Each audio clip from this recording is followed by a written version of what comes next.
Josué chapitre 14. Voici ce que les enfants d'Israël reçurent en héritage dans le pays de Canaan, ce que partagèrent entre eux le sacrificateur Éléazar, Josué, fils de Nun, et les chefs de famille des tribus des enfants d'Israël. Le partage eut lieu d'après le sort, comme l'Éternel l'avait ordonné par Moïse pour les 9 tribus et pour la demi-tribu. Car Moïse avait donné un héritage aux 2 tribus et à la demi-tribu de l'autre côté du Jourdain. Mais il n'avait point donné aux Lévites d'héritage parmi eux.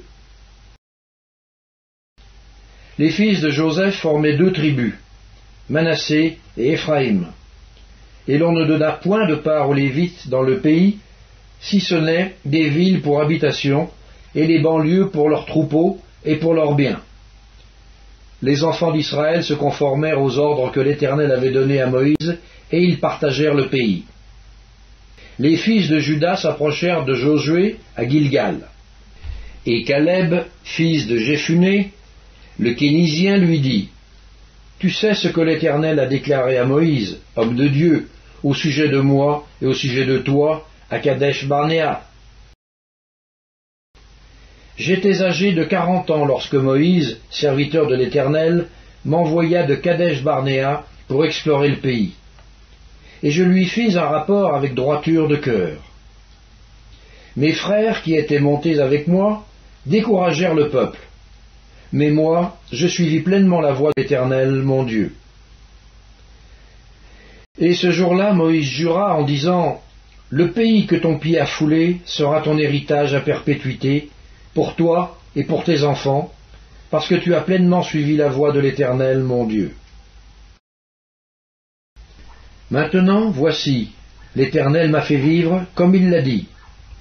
Il y a 45 ans que l'Éternel parlait ainsi à Moïse, lorsqu'Israël marchait dans le désert. Et maintenant, voici, je suis âgé aujourd'hui de 85 ans. Je suis encore vigoureux comme au jour où Moïse m'envoya. J'ai autant de force que j'en avais alors, soit pour combattre, soit pour sortir et pour entrer. Donne-moi donc cette montagne dont l'Éternel a parlé dans ce temps-là, car tu as appris alors qu'il s'y trouve des Anakim, et qu'il y a des villes grandes et fortifiées. L'Éternel sera peut-être avec moi, et je les chasserai, comme l'Éternel a dit. Josué bénit Caleb, fils de Jephuné, et il lui donna Hébron pour héritage. C'est ainsi que Caleb, fils de Jephuné, le Kénizien, a eu jusqu'à ce jour Hébron pour héritage, parce qu'il avait pleinement suivi la voie de l'Éternel, le Dieu d'Israël. Hébron s'appelait autrefois Kirjat Arba. Arba avait été l'homme le plus grand parmi les Anakim. Le pays fut dès lors en repos et sans guerre.